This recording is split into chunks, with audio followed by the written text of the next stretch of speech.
We are back with you live once again on another Johnny Torch Live broadcast. The Johnny Torch Live program number 225 today. 225, yeah. Just like Superman's weight. That's the first thing I think of, anyway. Welcome into the show. We have Torch News Roundup for you, number 190. Getting close to that 200 mark there as well. Well, thank you for showing up. Thank you for being here.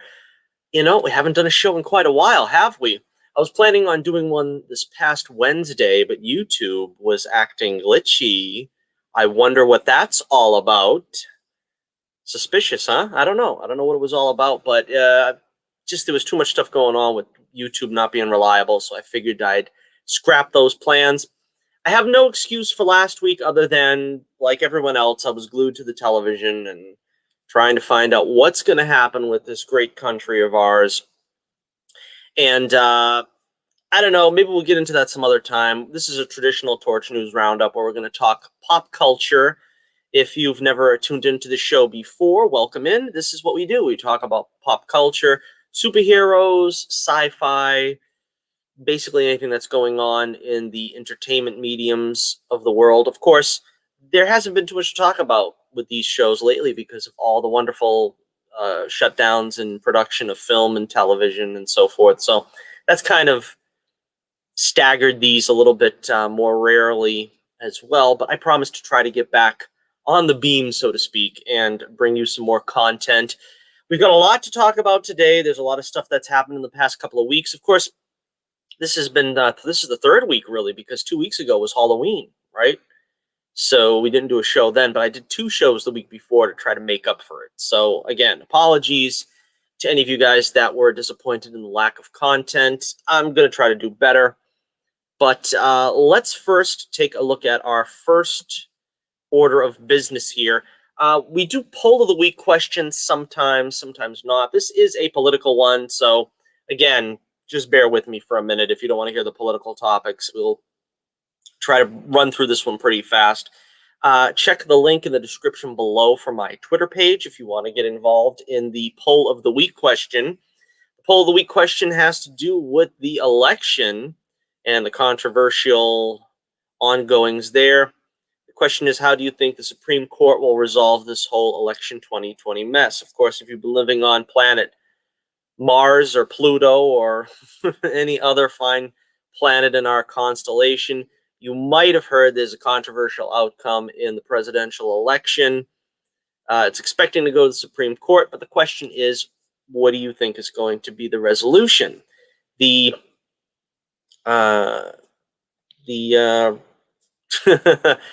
options, that's the word I'm looking for. The options there are, will the Supreme Court dump the mail-in ballots and fraud votes? The second option is send it to the legislature. The third option is have a runoff election. And the fourth option is let the Biden fraud stand. Unfortunately, it looks like one person voted that they think the Biden fraud is going to stand. I hope that that's not the case. 9 votes so far, and this is a 6-day poll, so you've got plenty of time to vote. If you're listening to this now as of the broadcast date, it's a split vote apart from the one person who voted that the Biden fraud's going to stand, 50-50 basically, with they'll throw out the mail-in votes and the fraudulent votes, and the other half thinking that they'll send it to the legislature. Again, I personally myself, I don't know. I think it's a safe bet that it is going to be 50-50 one way or the other. I think dumping the mail-in votes and the fraud votes is going to be a lot more difficult to do without audits in all the states. And so far, I don't think there's an audit in all the states. I think there's only an audit in 1 or 2 of the swing states, the battleground states. Sending it to the legislature would probably be the easier thing. The Supreme Court wouldn't be seen making the decision. But then, of course, legislature makes the decision, then you're going to have a lot of disgruntled people thinking that the process is, going to ultimately be decided by the electors and not the voters. But of course, if there was not voter fraud, if there wasn't the legislature legislating that mail-in ballots, which has never happened before, was suddenly a adequate measure of votes, we wouldn't be in this position. So if it goes to the legislature, it goes to the legislature. So you can check the link in the description below for my Twitter page so you can vote in that very important poll. And we'll keep our fingers crossed, those of us here that are MAGA inclined, that justice will be served.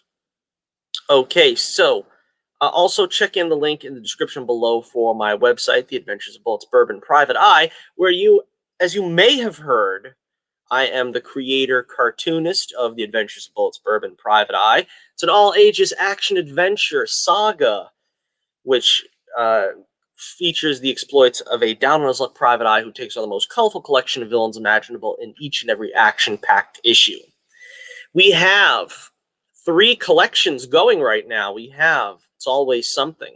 The first issue, it's a 32-page issue, been remastered recently, so you can see it in all its glory and splendor. We got a 3-page afterward and 2 pinups. It's basically the best way to, it's the best jumping on point if you want to see the story and get a feel for the world, the universe. And we have the 40-page sequel, Knock on Wood, where the infamous and deadly Pencil Neck is introduced as one of Bullet's most deadly villains in the saga. He's mad as a March hare and makes his enemies disappear in stunning fashion. So you want to check that one out. And, of course, the 3rd issue in the saga, the 3rd collection, I should say, in the Bullets Bourbon Chronicles, which is what we call the remastered collections.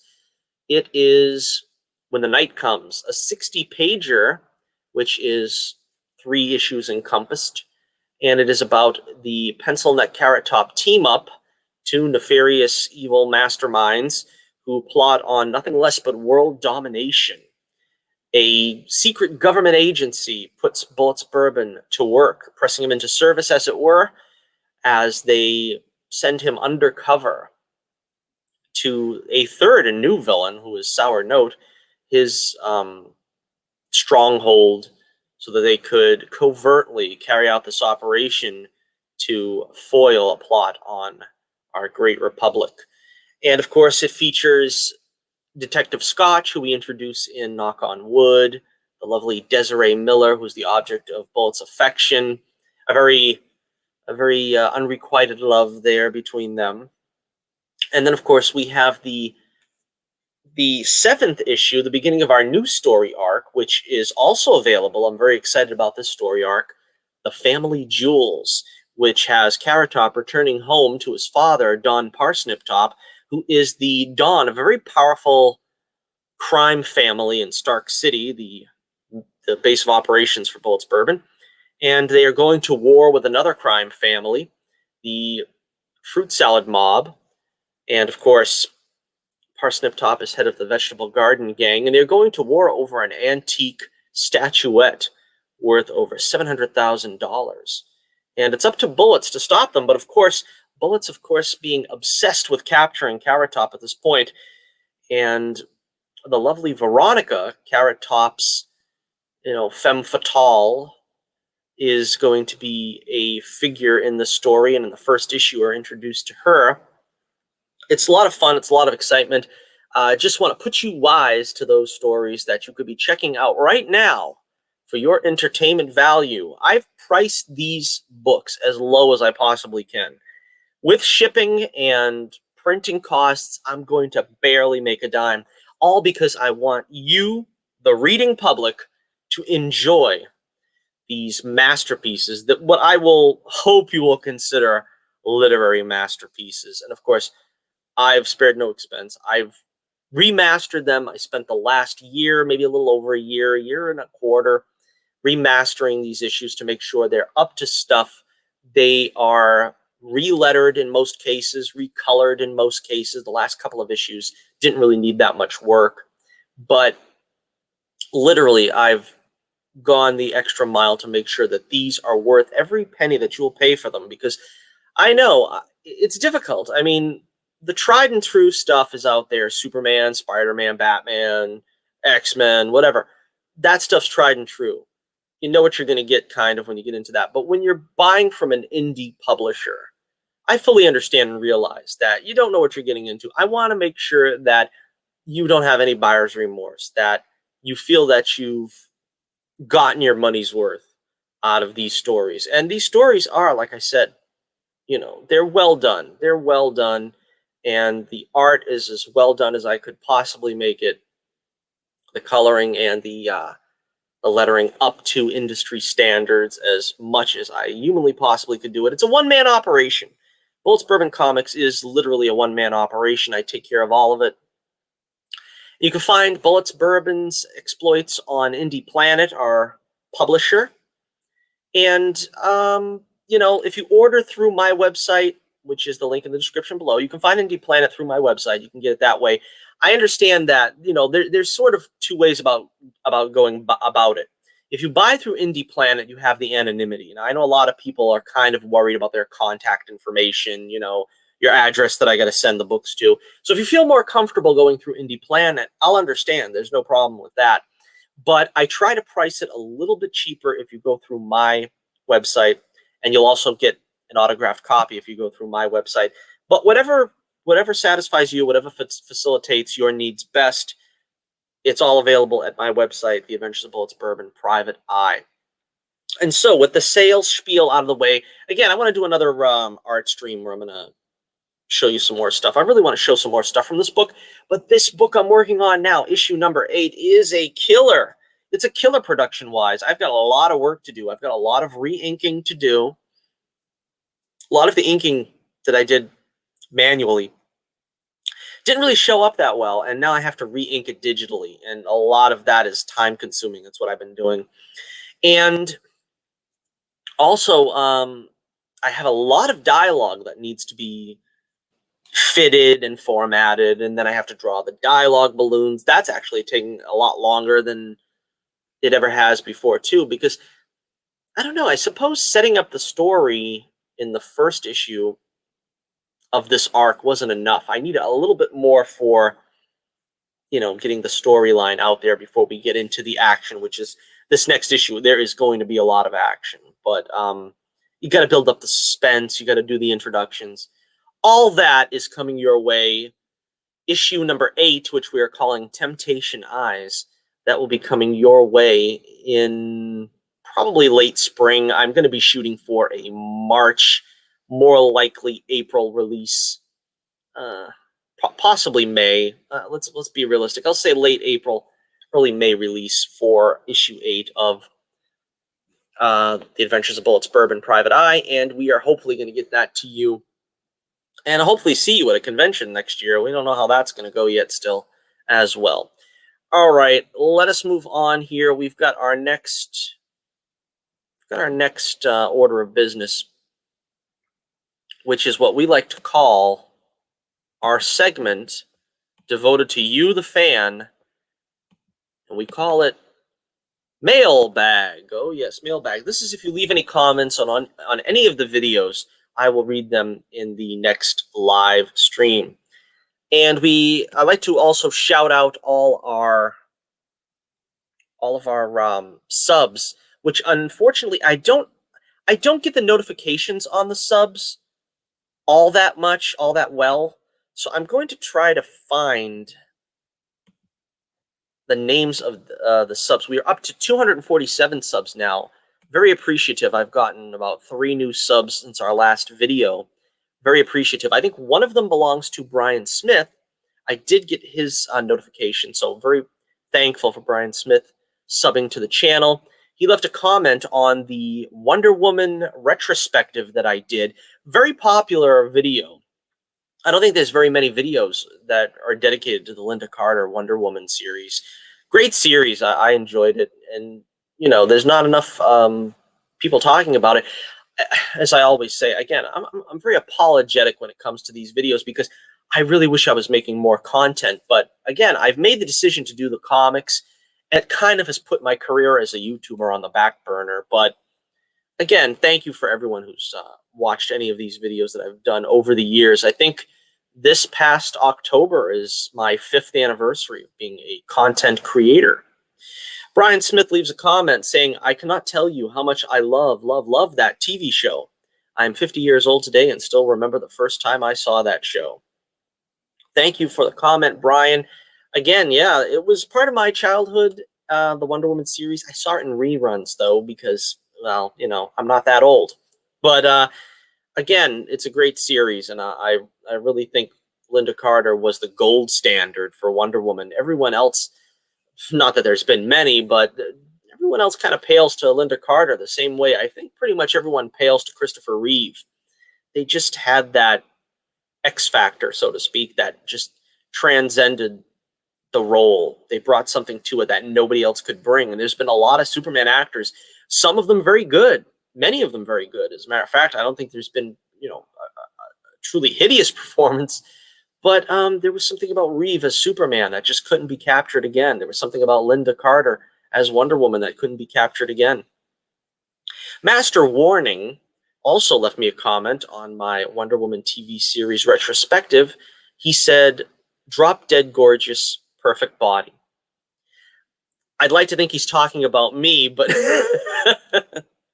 no, I'm sure he's talking about Linda Carter, and of which I will wholeheartedly agree with him. And still at, 70, I think she is now, still a very lovely woman. But of course, as Wonder Woman, that there is no doubt about it. She was the perfect Wonder Woman. And let's see, that's about all we got for mailbag comments. So thank you to all my commenters and subscribers. We will always read the comments on the next show. And so now we will get to the show proper. We're like 16 minutes into the show. We'll finally get into the show proper. We'll talk about some of these topics here. First off, we're going to do an in memoriam segment, which of course is to talk about some of the people who have left us this year. I think this was really not as bad a year for celebrity deaths. I mean, you're going to get a whole handful, but honestly, there wasn't too many really big ones. Here are some of the big ones, though. We've got a couple of legends in the field that they were in. Of course, Sir Sean Connery passing on not too long ago at the age of 90. So, that's a good long life. We've got to look at it that way. But I put up the picture of Sean Connery, of course, as Henry Jones Sr. That's the way I'll always remember him, because I'm a huge Indiana Jones fan. Of course, he was also the original James Bond actor. Ian Fleming's James Bond. He'll always go down as probably, according to most fans, the quintessential Bond actor. I wouldn't disagree with that. The also late Roger Moore was the Bond when I was a kid. I kind of find Bond synonymous with Roger Moore.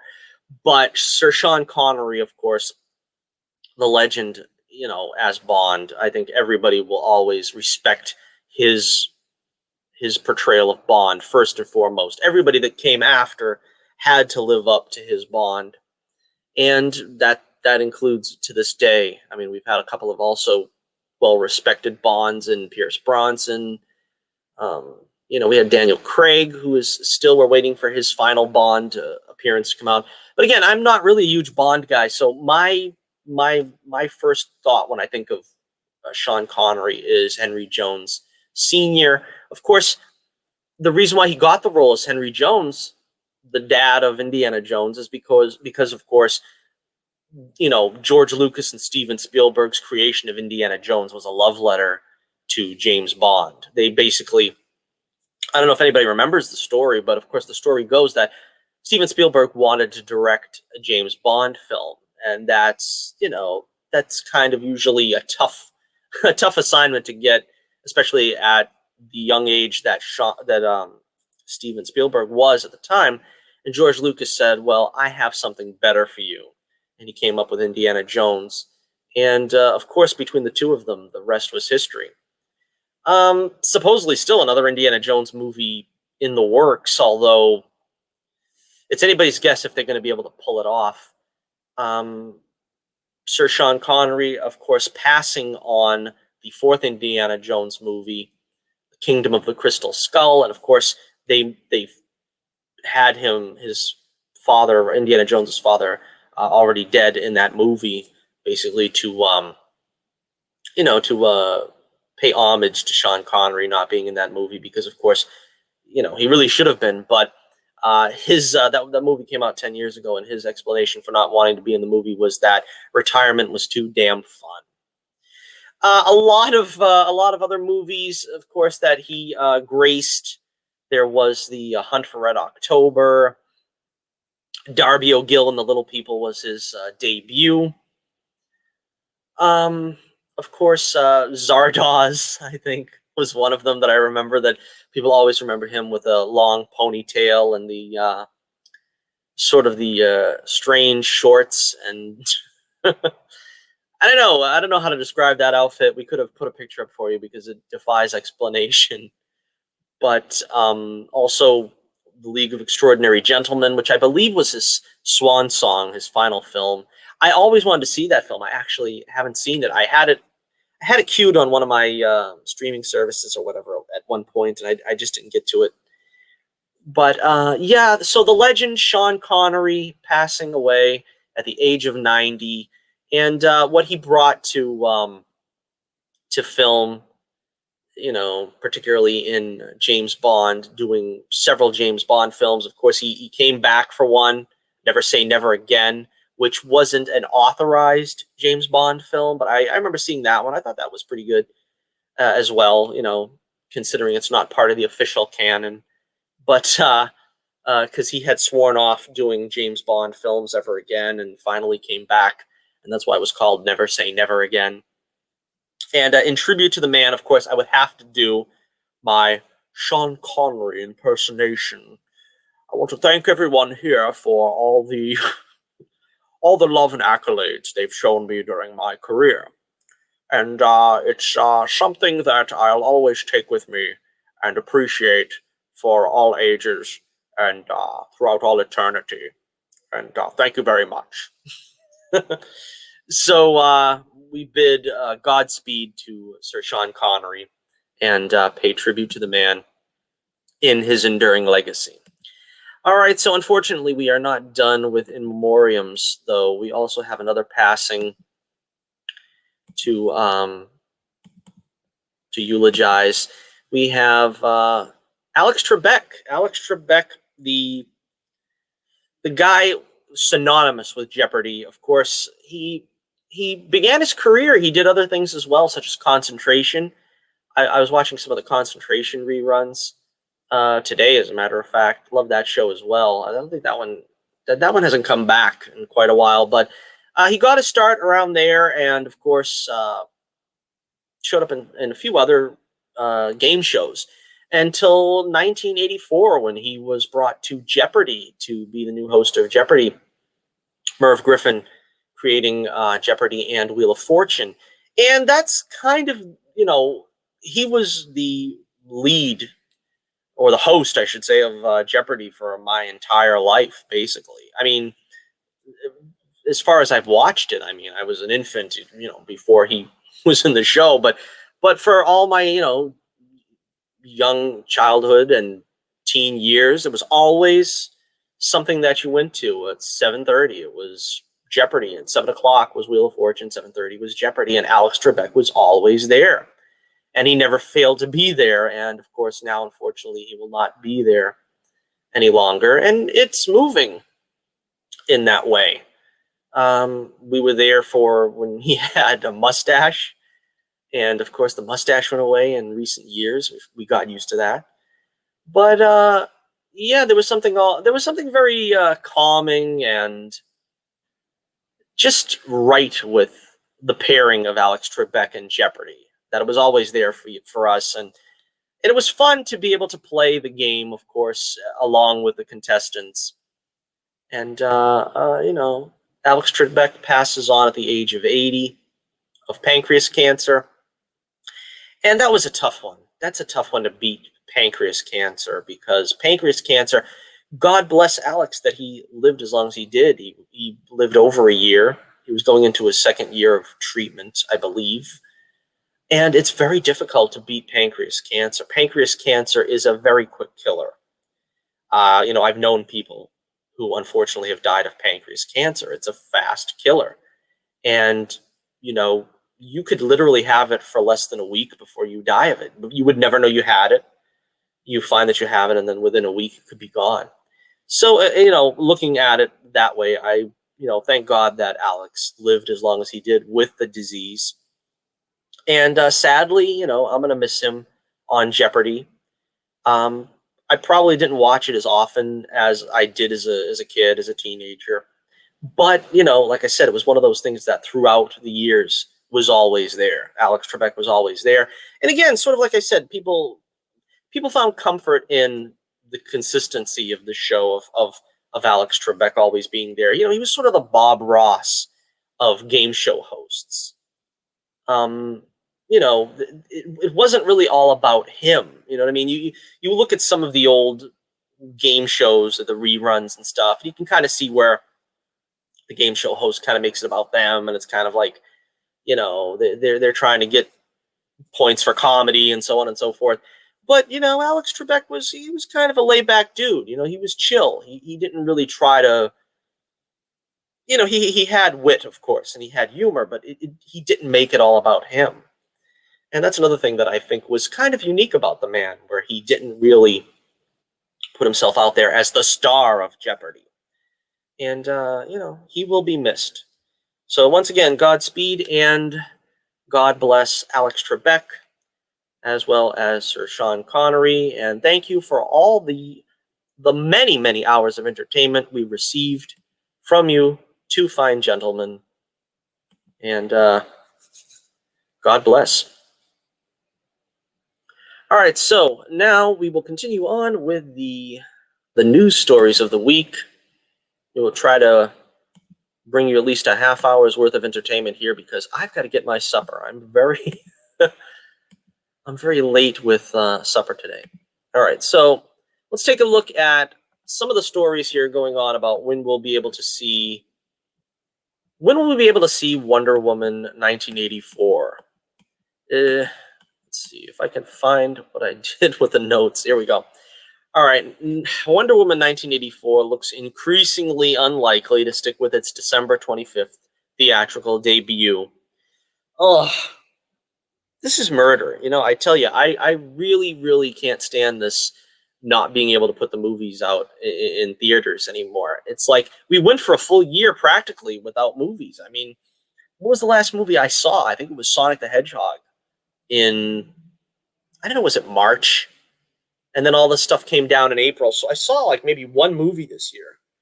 And I know movie theaters are open and they probably would appreciate the help, the business, because, they're showing, I think, like reruns of Back to the Future and The Empire Strikes Back. And I'm like, yeah, as much as I love those movies, I don't really know that I want to go spend like $15 just to sit there and watch a movie that I can see on television, with my Blu-rays. But, that's the thing. It's like, I kind of want to support them, but it's like, I want to see something new. I want to see the new movies. But the studios are unwilling. They don't want to put the movies out because they're afraid they're not going to get the box office. They're not going to get the gross because the people are still afraid and they don't want to go to the movies. I'm going to die if I go to the movies because somebody, 5 seats away is going to sneeze. And let's see.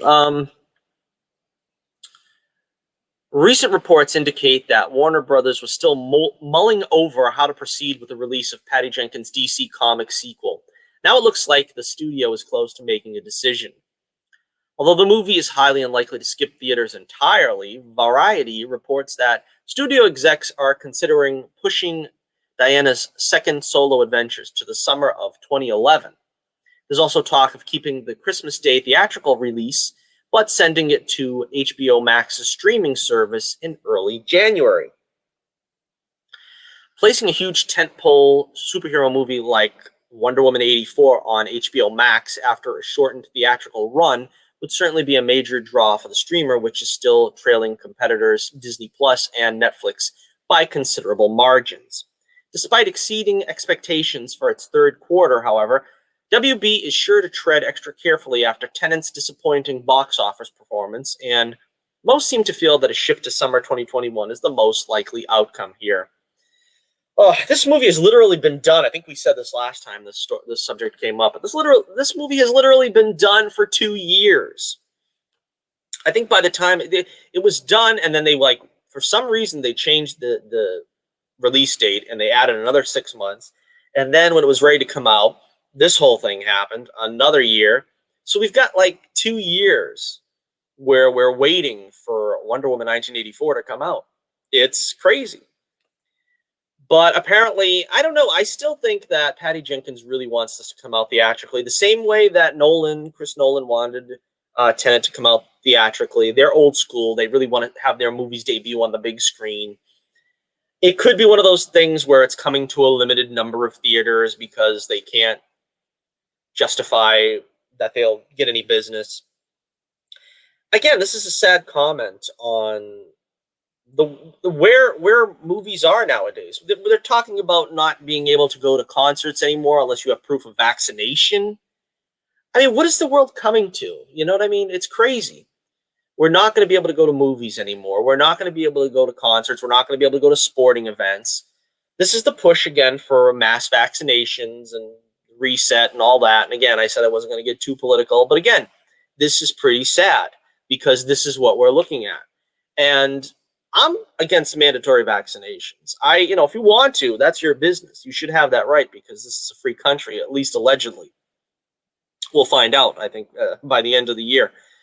But again, I don't see where, you can't take that right away from people to go to the movies and see these big budget films. If they don't make as much as they were supposed to, that's when you put them on streaming and, see if you can make up the money there. The people that didn't go to the movies to see it will pick up the Blu-ray. We'll pick up a streaming service that is showing it.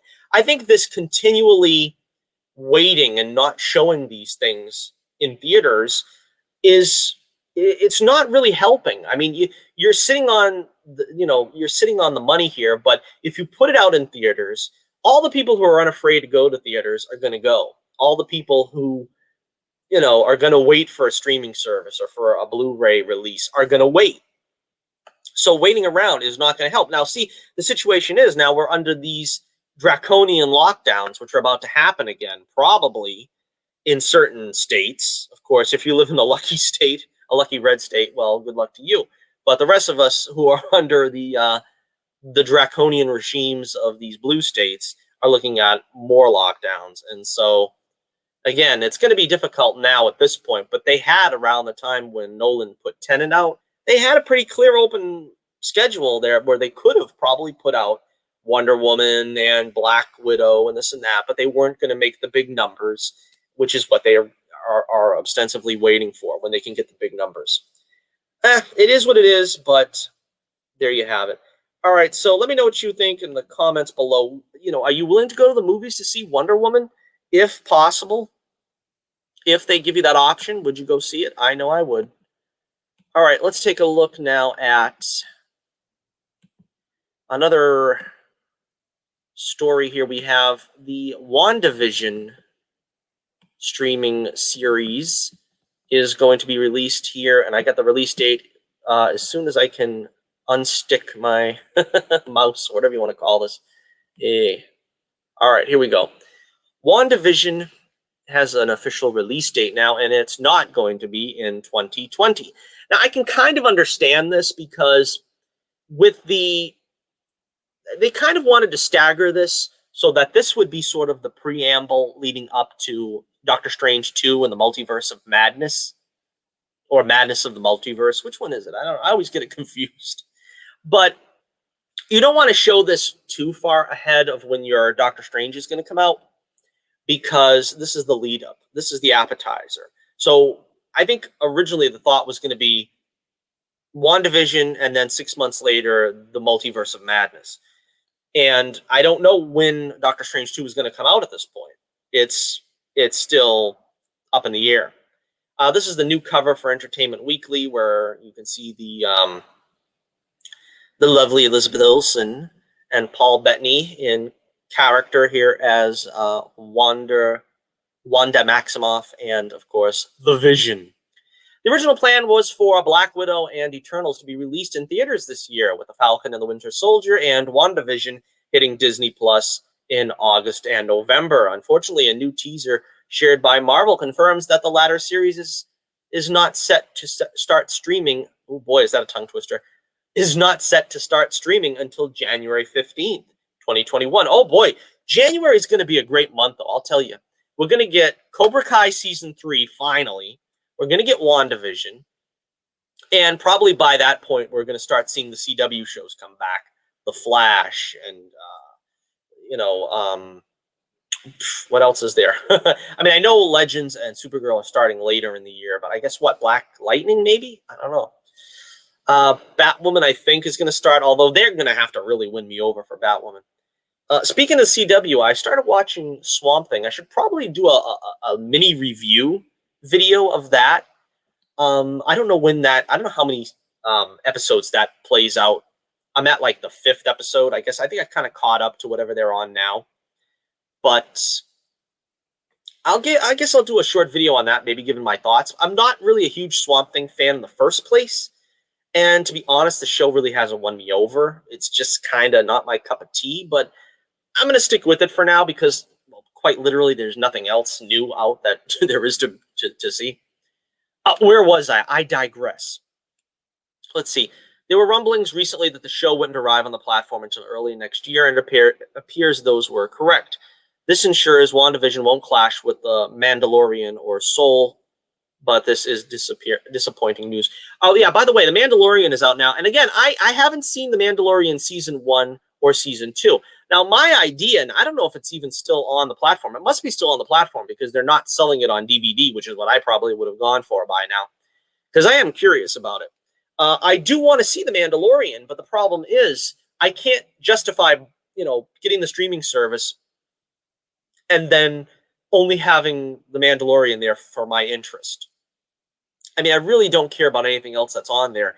I pretty much got hard copies of all the Disney movies. I don't know. I don't really know what else they have. I suppose they have some old Marvel cartoons that would probably strike my fancy for a while, but I don't know. I don't know if it's worth it just because I want to see The Mandalorian. So that's the reason why I haven't. All right, so let's see here. WandaVision is a blend of classic television and Marvel Cinematic Universe in which Wanda Maximoff and Vision, two superpowered beings living idealized suburban lives, begin to suspect that everything is not as it seems. Reads a newly released synopsis. The new series is directed by Matt Shakman and Jack Schaffer as head writer. So there you have it. WandaVision, the Wanda Years. Yeah, that's cute. I like it. All right, let me know what you think. You excited about finally getting to see WandaVision, hopefully sometime at the beginning of next year? Let me know.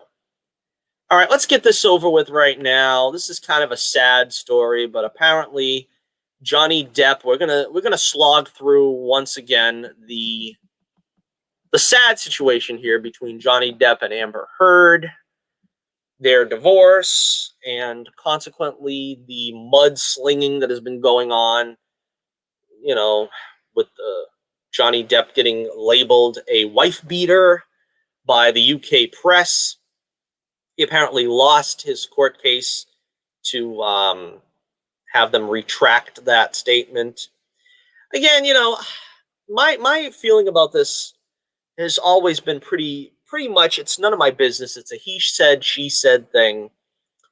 And we have audio evidence that Amber Heard is the one that was sort of instigated the violence in this relationship. And I truly believe that. And I truly, stand on Team Depp's side.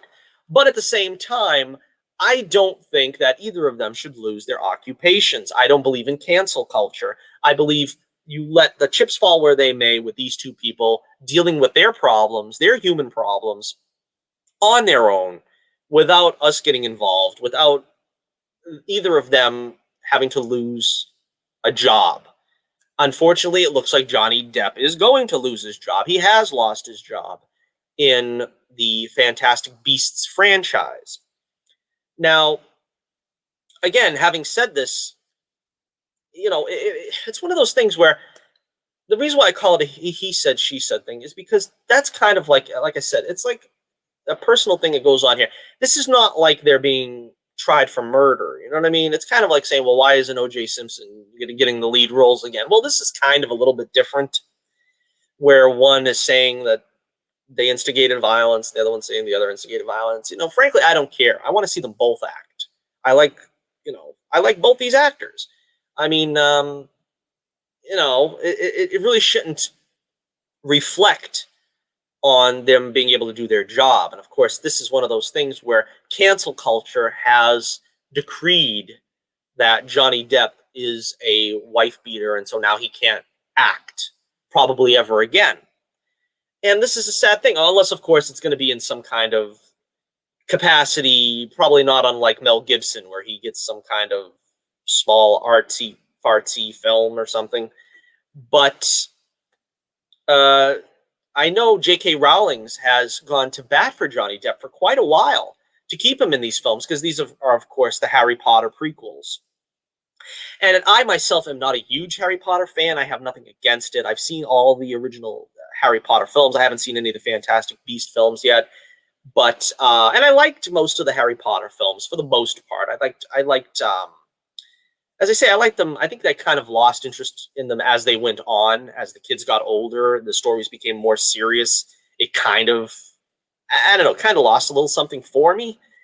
But this was sort of one of Johnny Depp's franchises, and apparently he's not going to be asked back for Pirates of the Caribbean. Last we heard, I think Margot Robbie was going to take over that franchise, from what we know. So let's read the copy here. It looks like Warner Brothers will soon be searching for a new actor to play the villainous Gellert Grindelwald in the Fantastic Beasts franchise, as Johnny Depp has announced that he stepped away from the role. The actor sent out a statement confirming that he's been asked to resign from playing. Resign, I like that. This is kind of the way, Richard Nixon resigned from the White House. They basically told him, either leave or you'll be kicked out. You don't have the votes, I guess. Let's see. Though he doesn't specify the reason here, this comes just days after Depp lost a libel case against British tabloid The Sun, who labeled him a wife beater in a 2019 article. Depp has been embroiled in messy legal proceedings with ex-wife Amber Heard, who accused him of domestic violence.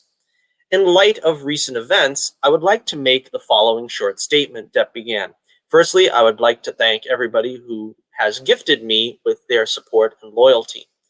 I have been humbled and moved by your many messages of love and concern, particularly over the last few days. I wish to let you know that I have been asked to resign by Warner Brothers from my role as Grindelwald in Fantastic Beasts, and I've respected and agreed to that request. He goes on to say, the surreal judgment of the court in the UK will not change my fight to tell the truth, and I confirm that I plan to appeal. My resolve remains strong, and I intend to prove that the allegations against me are false. My life and career will not be defined by this moment in time. Thank you for reading. Johnny Depp. Whoop. Having a little H2O break. Let's see. Warner Brothers has since followed up by confirming that the role of Grindelwald will indeed be recast for the third movie, which is currently in production, now being pushed back to 2022. Warner Brothers said Johnny Depp will depart the Fantastic Beasts franchise. We thank Johnny for his work on the films to date. Fantastic Beasts 3 is currently in production, and the role of Gellert Grindelwald will be recast. The film will debut in theaters worldwide in the summer of 2022. The trade notes that I hear it's unlikely to be the previous actor who played Gellert Grindelwald in Fantastic Beasts and Where to Find Them, Colin Farrell, as he is busy playing the Penguin in Warner's The Batman, which is currently shooting. Well, I don't know. I guess this role has been recast a couple of times. It's kind of strange. Not necessarily, though, for the Harry Potter franchise. They don't seem to have a problem with that, of course, because, Richard Harris, the great Richard Harris, the legendary Richard Harris, passed on early on, and they had to replace him. So, again, this is very disappointing. This is very discouraging that they're letting real-life events dictate whether someone should work or not. That's cancel culture, yet again, rearing its ugly head. And like I said, it's not right. I don't think it's right. Now, a lot of people stand with Johnny Depp, as do I, but unlike me, they're not willing to give Amber Heard the same benefit. Now, again, she might be totally wrong. I think she probably is. But I still don't think that gives you the right to take her livelihood away from her. Now, some people disagree with that. Some people will say those are the established rules, and what's good for the goose is good for the gander. I don't necessarily fault you for thinking that, but at the same time, two wrongs don't make a right. I don't really think we should play by SJW rules. The SJWs say that we cancel people for doing something bad, or allegedly doing something bad, or allegedly doing something we don't like. I don't agree. Even though there are tons of petitions on Amber Heard that they're trying to get her released from Aquaman 2, I hope she doesn't, because that has nothing to do with her being able to work on the role. I suppose maybe it depends on your, some people are just maybe more Johnny Depp fans than fans of the respective roles, and I can see that maybe being the reason why. My fight is more, don't ostracize Johnny Depp, not that we should punish both parties accordingly. Just to sort of straighten it out. I want to make sure that I'm clear on what I'm saying. All right, now, despite persistent rumors to the contrary, it seems that Amber Heard is set to return as Mera for Aquaman 2, and is very much looking forward to wading back into action when cameras start rolling next year. Oh, that's exciting. At least they're going to start filming that finally. The actress was and still is at the center of the messy legal battle with ex-husband Johnny Depp, who has been accused of domestic abuse. However, there is evidence that Heard also engaged in violent behavior during the marriage, and many feel she should be held accountable as well. Depp was recently fired from his role as Grindelwald in the next Fantastic Beasts movie. By the way, I hear they're looking at Mads Mikkelsen to take over that role, but I didn't take any notes for that. It's just a rumor as of now. After losing the libel case against the British rag The Sun, that seems to have stoked the ire of Heard's detractors, who believe Warner Brothers should also replace her as Mera in James Wan's upcoming sequel. Heard has confirmed that she'll return as the future Queen of Atlantis, pointing out to the EW that paid rumors and paid campaigns on social media don't dictate casting decisions because they have no basis in reality. She goes on to say, I'm super excited about the amount of fan love and the amount of fan appreciation that Aquaman has acquired, and that it has garnered so much excitement for Aquaman and Mera that it means that we'll be coming back. I'm so excited to film that. Well, again, like I said, that's all up to your interpretation of this. If you're excited about that, let me know in the comments below. If you're not excited about having Amber Heard return as well, let me know.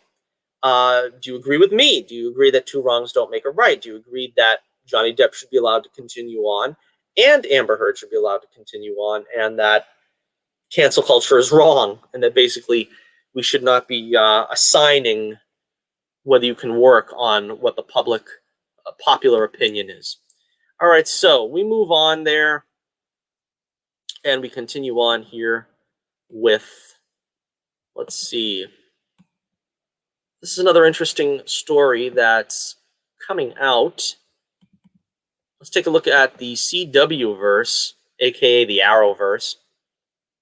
Apparently, Painkiller is going to get a spin-off. Now, that's pretty interesting. I wouldn't have seen that coming. Now, I love Painkiller, and I love the actor Jordan Calloway, who plays Painkiller. He plays Khalil as well, the alter ego. Let me read the copy first. This is kind of an interesting decision here to go with a Painkiller spinoff. I don't know. Deadline reports that a Black Lightning spinoff is in the works at the CW, with the network developing a backdoor pilot revolving around Painkiller. Actor Jordan Calloway will reprise the role, with a plan for this pilot to air as the 7th episode of the main show's upcoming 4th season. That premieres next February, and this is a similar approach to Barry Allen's introduction in Arrow. Painkiller is an established character in Black Lightning, though this is definitely a pleasant surprise, considering there aren't many networks confirming to pilots, As the trade explains, Calloway plays Khalil Payne, a young man ridden with the guilt of his troubled past from his former life in Freeland City, where as a super-enhanced killing machine known as Painkiller, he was both a member of Tobias Whale's gang and a weapon of Agent Odell and the shadowy ASA. After attempting to bury the darker, devastatingly lethal Painkiller, part of his persona, Khalil has distanced himself away from everyone he knows and loves in a new city, Akelsuk Valley, in order to find peace, but peace never comes easy for men with pasts like Khalil Payne and Painkiller. The description continues, as his violent, destructive history crashes his idyllic new beginning, Khalil is thrust back into action with a new mission, bring justice where he once gave out punishment. But to do that, he will first have to deal with and harness his darker side, Painkiller. Black Lightning showrunner Salim Akil will write, direct, and executive produce Painkiller. Painkiller, the character, first appeared in the comics in 1995, created by Tony Isabella with Eddie Newell. So, my initial reaction to this was, you're not going to do Green Arrow and the Canaries, which I honestly would like that shortened to Artemis and the Canaries. But you're going to do a Khalil series. Now, I can see where you have some leeway there with the Black Canaries. We got a lot of good talent there, and I want to see where they can take a story, if they can kind of move it back into the present, and they can still make use of the Black Canaries, both of them, Black Siren and Black Canary, as originally cast. And Mia, I think that she was an interesting character that they could have developed into being something interesting. But they've stalled on whether they're going to actually go with that as a pilot as they originally planned. And now we're really getting no information at all as to whether that's even going to be a possibility in the future. I don't know. I don't know. I would like to see that happen. I'm not sure. The Painkiller show sounds to be very different. Now, this sounds to me like, honestly, they could have done the Roy Harper show, and that would have been probably the extent of what they're doing here. I like Khalil with Jennifer. Apparently, that ship has sailed. That's going to be over, and he's just going to have his own show. Sounding like a very Punisher-esque show, which again sounds interesting. I love the Dr. Jekyll and Mr. Hyde sort of dual personality characters. And that's one of the things that attracted me to Khalil, because I really like his... He if you haven't seen last season of Black Lightning, it's a spectacular season.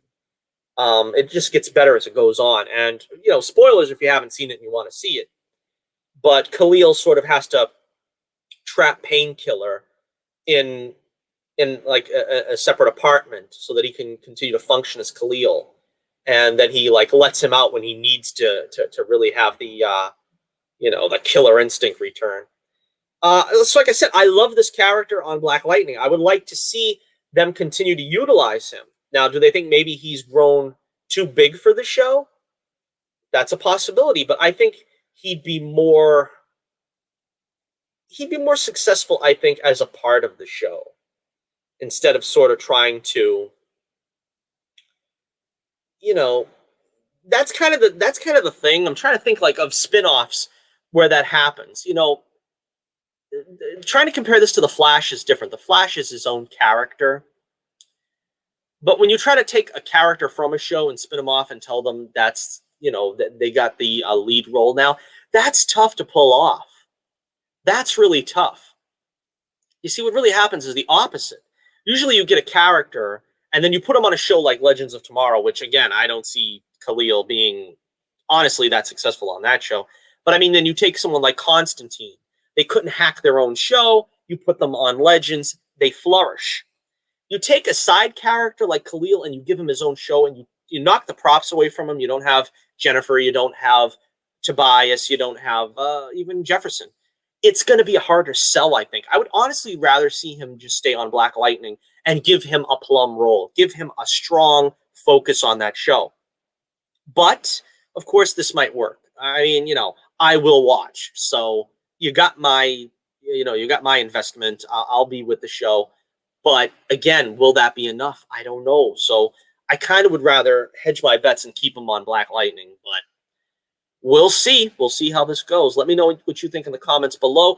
Are you looking forward to a Painkiller series? It sounds promising, but again, do you think like I do, maybe he would be better served with a prime role on Black Lightning? All right, we got some exciting news here also.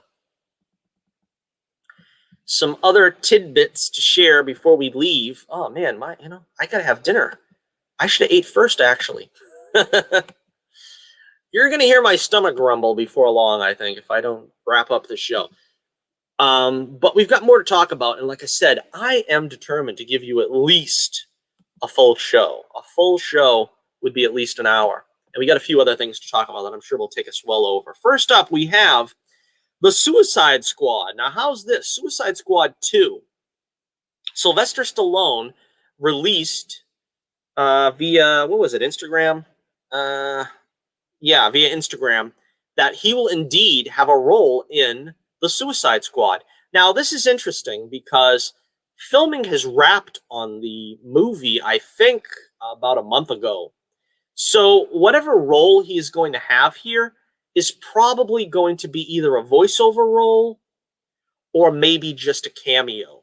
Sort of like what he had in Guardians of the Galaxy 2, which was just a bookend sort of thing. He came in the beginning for a scene, and then he came at the end for a scene or two. I can't remember. But let's see. Three-time Academy Award nominee Sylvester Stallone has just revealed via Instagram that he's joined the cast of Suicide Squad 2 in a mystery role. He's the latest Marvel alum to reunite with director James Gunn on the project following Michael Rooker, David Dalmasterson, Stephen Agee, Nathan Fillion, Sean Gunn, and Taika Waititi. The duo previously collaborated on Guardians of the Galaxy Volume 2, where Stallone played the legendary Ravager Captain Stakar Ogord. The film wrapped in late February. Well, I thought they still had a little more work to do, but maybe I'm thinking post filming stuff. It's been in post-production ever since, although despite Gunn recently stating that the film wouldn't undergo any reshoots, some sort of additional photography may be underway. While there's always the possibility Stallone could be coming in to voice a character, fans are already holding out hope that he might have signed on to play either Rick Flag Sr. or the original Wildcat, Ted Grant. That's speculation for now. That sounds great. Wow, I never thought of that. Wow, that would be great. Yeah, Wildcat. Wildcat was he was the one that trained Black Canary, the original Black Canary. And he was sort of like an old school hero. That would be great, yeah. Because he's sort of like a trainer. He'd be like a boxer, teaching the young guys how to go at it. Boy, that would be really exciting. And Rick Flag Sr., yeah, I could see that as well. I mean, I don't know, but that really sounds exciting to me, Wildcat, because they really haven't done Wildcat justice. I think they had him on Arrow for like 2 episodes, 3 episodes, and then he got killed, I think. And then I think they tried to do something with him in, I don't know, was it Stargirl? I don't remember. I heard the name come up. Maybe they want to do Wildcat, though, in the Black Adam film. I don't know. I just remember hearing the name being tossed around. But they really haven't done anything like significant with him. Sylvester Stallone, the legendary Sylvester Stallone, that could be the way to go and really give the character his due. But again, he's coming in post-production. Sounds to me it's just going to be a cameo, or it might be just a voiceover role. I'm not sure who they would give him for voiceover. But we'll see. Let me know what you think of Sylvester Stallone now joining the ranks of both Marvel and DC as a superhero. Unfortunately, it doesn't seem like he's getting big roles, but at least he's getting them. So we'll see how that goes. All right. Next up, we have some more exciting news about casting in the MCU. Take a look at this granddaddy of casting. We're going to see in Thor 4, Thor Love and Thunder, apparently Star-Lord is joining the cast. Yes, this is excitement. This is excitement made manifest. Thor: Love and Thunder is scheduled to begin shooting early next year, and we have word on a late casting edition that's sure to delight Asgardians of the Galaxy fans. The Hollywood Reporter reports that Chris Pratt will reprise the role of Peter Quill, aka Star-Lord, for the fourth installment in Marvel Studios' Thor franchise. Quill and Chris Hemsworth's Thor shared some hilarious scenes in Avengers: Infinity War and Endgame, and the God of Thunder actually joined the Guardians for their trip back into space toward the end of the latter. No word on whether any members of the crew will appear, but Star-Lord's involvement obviously opens the door for another team up down the line. Yeah, they're really sort of hedging their bets here with the Thor Guardians team ups. That's good. That's good because I'm really hoping what's going to happen is that Guardians 3 is not going to be the end. It might be the final Guardians film, possibly. Maybe even probably, because it's going to be hard to keep that whole cast together. But I'm hoping that maybe they're going to find a way to keep utilizing the cast so that, say, we get Star-Lord in a Thor film, we get Rocket in a, I don't know what's left, Spider-Man film, we get, Rocket and Groot and Spider-Man, we get, maybe Baptiste, Dave Baptiste in something. I don't know. It could be interesting. We might get, the Guardians breaking up. That's kind of depressing to think of, though, right? I mean, you do want to see them stay together. But again, I'm just trying to say, let's not limit what happens after Guardians 3. Let's give them the opportunity to get out there and, mix it up with the rest of the MCU at large. With the Eternals and all that other stuff going on, I don't really know what the landscape of, Cosmic Marvel is going to look like after Guardians 3. I would hope that we will still touch on, the cosmic side of Marvel with Fantastic Four. Hopefully we'll hear some solid news on Fantastic Four. I'm willing to bet the Fantastic Four news would have probably broken by now if it wasn't for the fact that we've got so much stuff going on. Films are so backed up that talking about what's going on in future phases, it probably isn't worth it right now because you don't know when you're going to see that. All right, let's see. Love and Thunder is currently shaping up to be a jam-packed affair with Natalie Portman returning as the new God of Thunder, Jane Foster, Tessa Thompson reprising the role of Valkyrie, and Christian Bale on board in a mystery role, though he's believed to be playing the villain.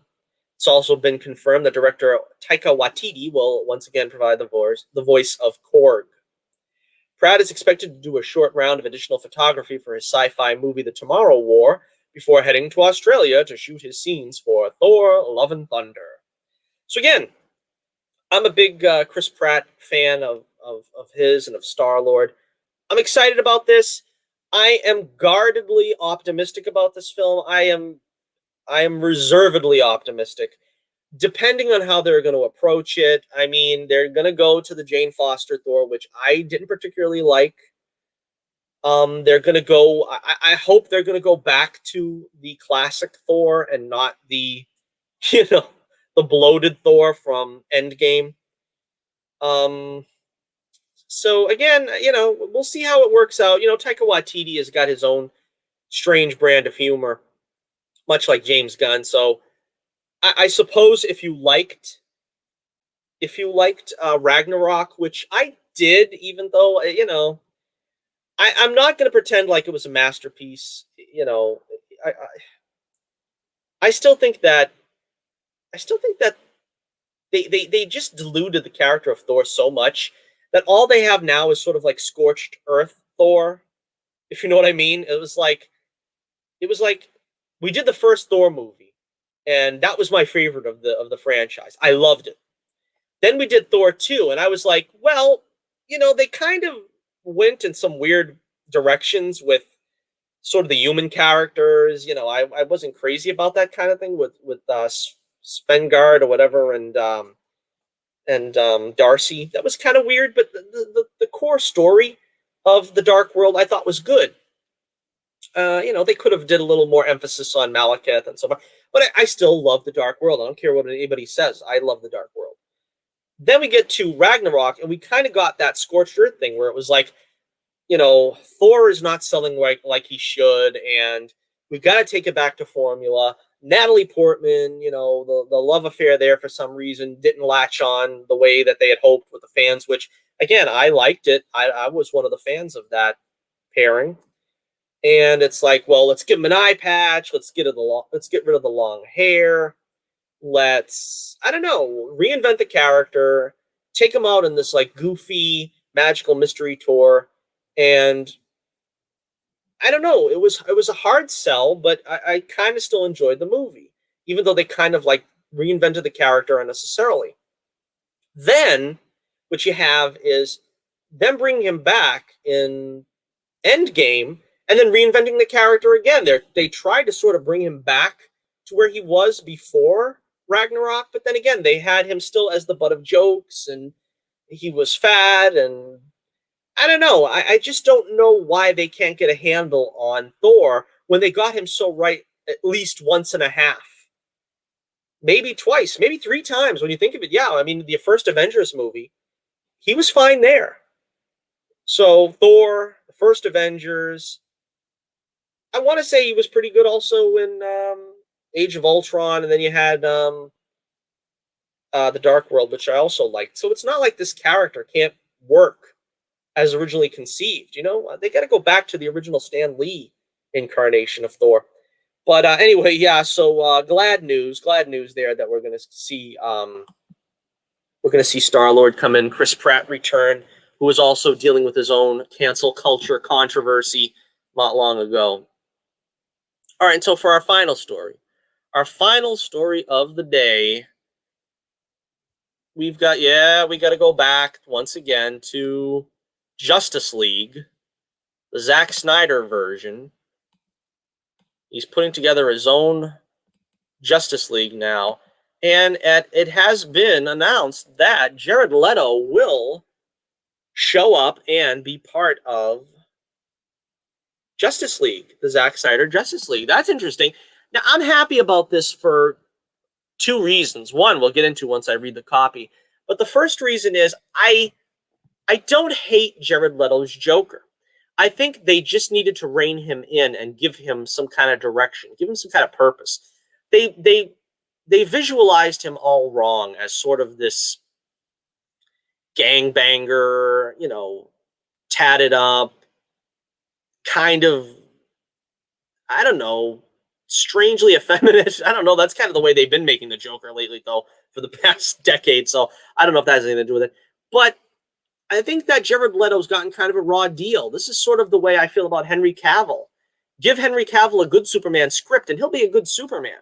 I think you give Jared Leto a good Joker script, and he'll be a good Joker. And I think from the sounds of it, they're going to try to reinvent the character from whatever David Ayer was thinking when he was putting together this version of the Joker for the original Suicide Squad.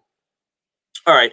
Confirming previously reported news, director Zack Snyder appeared on Beyond the Trailer and stated that Jared Leto will indeed be reprising his controversial role as the Joker in his director's cut of Justice League, but he apparently won't be exactly as audiences remember from David Ayer's 2016 film.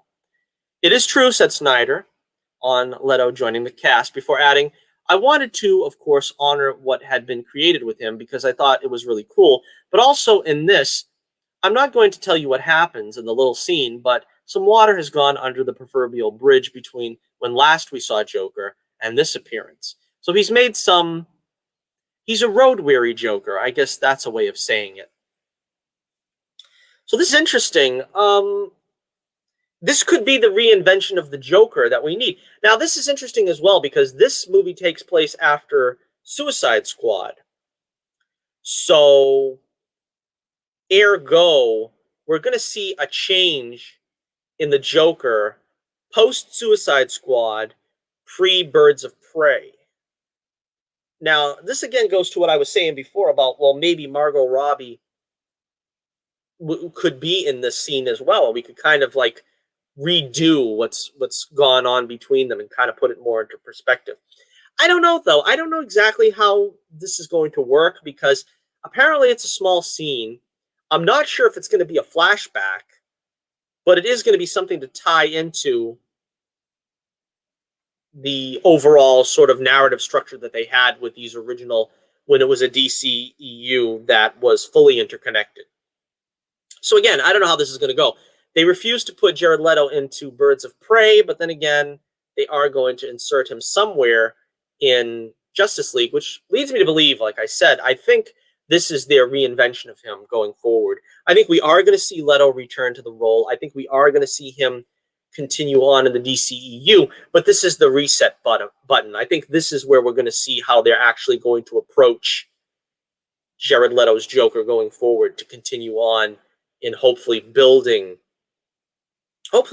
towards something, you know, more comic book accurate for the future. Let's see. Snyder went on to add, I will say that he was really gracious with his entertaining my idea, and I told him it was a thing that I had felt like even when I was working on Justice League in London. I felt like it was an inventive course that the movie had to take. So when I told him it was a thing that I'd been kicking around in my head for quite a while, I feel like he just kind of warmed up to the idea that was kind of an inevitable thing that kind of has to happen. I'm grateful and I am forever in debt to his kindness for doing it. This kind of sounds a little strange too, though. I mean, is this the killing off of the Joker? Is that something we'll see in this? Is this sort of like the killing joke? Is that what we're going to see, like the killing of the Joker at the end? Maybe. I don't know. Very interesting. Snyder also confirmed the new footage being put into this new version. He said, I will say that in the end, it's going to probably be about 4 minutes or 5 minutes of additional photography for the entire movie. In the 4 hours that is Justice League, maybe 4 minutes.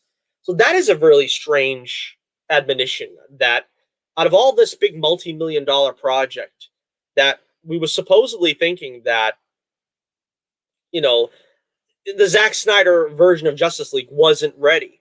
Apparently, it sounds like it was in the can. All that happened was that when, you know, it was such a big project, it was going to be both movies. Remember that? It was supposed to be originally, there was going to be Justice League 1 and Justice League 2, and there was going to be like a year separation between the movies.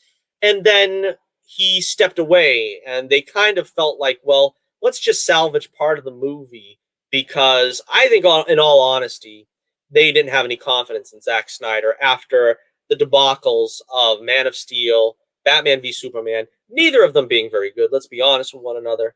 And they kind of got cold feet on letting him finish up this multi-million-dollar project.